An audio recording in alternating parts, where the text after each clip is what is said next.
दुनिया का सबसे अलौकिक दृश्य हो गया है अब दीपोत्सव, जो हर साल जिसका आयोजन होता है।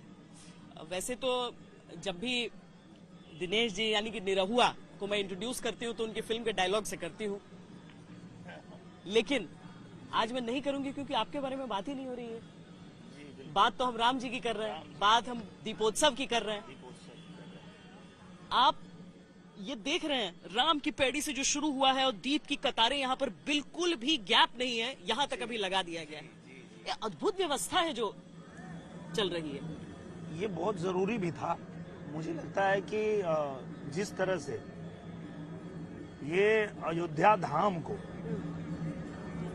समय के साथ में लोगों ने इस पे ध्यान नहीं दिया, सरकारों ने ध्यान नहीं दिया, और जैसे लगा कि अयोध्या धाम को ऐसे कैसे मतलब भुला रहे लोग। तो जब अयोध्या धाम को, उसके महत्व को बताने के लिए, दर्शाने के लिए जब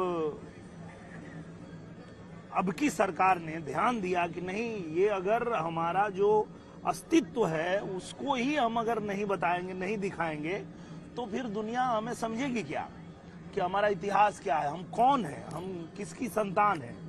तो निश्चित रूप से इस वजह से भी ये बहुत आवश्यक था कि अयोध्या धाम को चमकाया जाए और पूरी दुनिया को दिखाया जाए कि ये वो अयोध्या धाम है जहां भगवान राम ने जन्म लिया था, और ये वो अयोध्या धाम है जहां से पूरी दुनिया को भगवान राम ने मानवता का सबसे बड़ा एक संदेश दिया था। और मुझे लगता है कि दुनिया में आप अगर पूछें, आप जानती हैं कि सभी लोग ये मानते हैं कि भगवान राम ने जो आदर्श दिया दुनिया को, एक आदर्श पुत्र का, एक आदर्श पति का, एक आदर्श बेटे का, वो उस महत्व को पूरी दुनिया मानती है, जानती है। तो जब हमारा सौभाग्य है कि हम उसी देश में पैदा हुए हैं, तो हम कैसे उसको मतलब पूरी दुनिया को दिखाए बिना रह जाए। हाँ, सही बात है। यहाँ पर लेकिन देखिए, सरकारी बातें आप करेंगे, भारतीय जनता पार्टी के सांसद हैं, इसीलिए इसी बात समझ रहे हैं आप।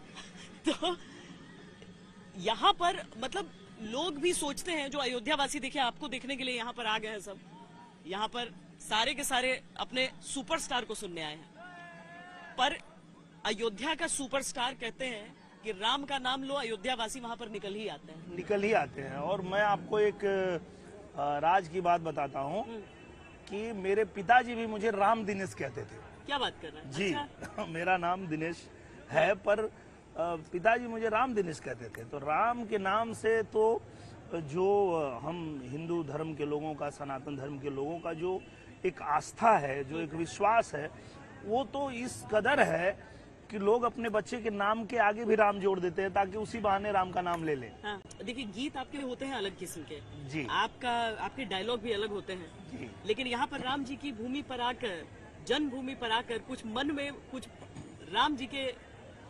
अब देखिए, अब जब मैं देख रहा हूँ आज अयोध्या नगरी को, जिस तरह से अयोध्या नगरी सजी है, हाँ। तो मुझे वो दिन याद आ रहा है कि हम लोगों ने जो पढ़ा था कि जब भगवान राम लंका पे विजय प्राप्त करने के बाद जब अयोध्या आए थे, तो उनके आने पर उस खुशी में पूरे अयोध्या में घी का दीपक जलाया गया था। और यही परंपरा चली आ रही है तब से, जो ये दीपावली मनाई जाती है विजयादशमी के बाद।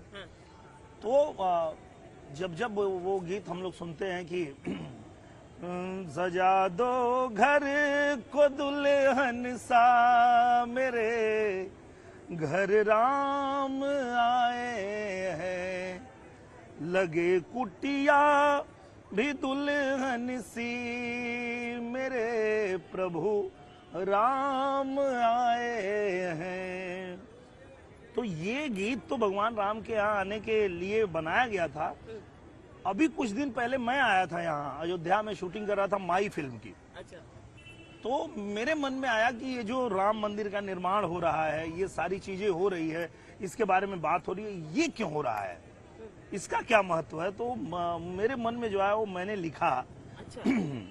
कि नए भारत का नव युग में नया निर्माण है मंदिर, नए भारत का नव युग में नया निर्माण है मंदिर, सनातन धर्म है जिनका, न समझे मर्म मंदिर का, उन्हीं मूर्खों के सीने में ये सीधा बाण है मंदिर। मेरा ऐसा मानना है कि ये जो राम मंदिर का निर्माण हो रहा है, ये नए भारत के नए निर्माण की शुरुआत हुई है, और जो हमारा अस्तित्व है, जो हमारा इतिहास है, उसको भी सजोने का, बताने का। क्योंकि आप देखिए, कन्वेंट स्कूल में बच्चे पढ़ते हैं, उनको पता ही नहीं है। अगर बच्चों को पूछे राम के बारे में जानते हो, इनके बारे में, अपने इतिहास के बारे में जानते हो, तो बहुत सारी चीजें उनको पता ही नहीं है। नहीं तो उसने देखिए बहुत दिन तक ये भी हो गया ना कि उसको आपने मिथ कह दिया कि नहीं ये तो मिथ्या एक कहानी है। जी कहने जी का जी प्रयास जी, किया ये गया। प्रयास किया, और जो बहुत गलत था, ये प्रयास गलत था और बड़े प्लानिंग के साथ किया गया था कि मतलब इसके अस्तित्व को ही एक बता दिया जाए कि ये कपोल है, काल्पनिक है, कहानी है। पर वैसे में जो हमारे साहित्यकार हुए, जो हमारे कवि हुए, उन लोगों ने ललकार के कहा कि एक निर्वासित का उत्साह दे रही अभी दिखाई भग्न मग्न रत्नाकर में वह राह। जाके देखो रामेश्वरम में भगवान राम ने जो सेतु बनाया था, वो आज भी दिख रही है। ऐसा नहीं है तुम अगर कह दोगे कि ये कपोल था, काल्पनिक था, और हम मान लेंगे, तो ऐसा नहीं होगा। अयोध्या के कण कण में घूमिए आप, हम लोग आए हैं अयोध्या, हम देख रहे हैं। आप अयोध्या की गली गली में, रोम रोम में जहां आप जाइए, वहां भगवान राम से जुड़ी कुछ न कुछ चीजें आपको मिल जाएगी। कहीं आपको लवकुश धाम मिल जाएगा, कहीं आपको कौशल्या भवन मिल जाएगा, कहीं राम की पैड़ी मिल जाएगी, कहीं सीता की रसोई, कौशल्या जी ने जो कनक भवन दिया था, सोने का मुंह दिखाई माता जानकी को, वो मिल जाएगा, और सुग्रीव महल मिल जाएगा, लक्ष्मण घाट मिल जाएगा। तो अब इसको कोई कपोल बता के और काल्पनिक बता के उसको मिटाने का प्रयास तो अच्छे से किया था, पर वो जो आप पता है, आपने भी ये बात आप सबको पता है कि रामचरितमानस को जब बाबा तुलसीदास जी ने लिखा, तो उसको कई ग्रंथों के नीचे रख दिया गया। उसके बाद भी जब द्वार खुला तो सबसे ऊपर पाया गया। तो सत्य को ढक नहीं सकते ना, वो तो आ ही जाएगा, ऊपर आ जाएगा।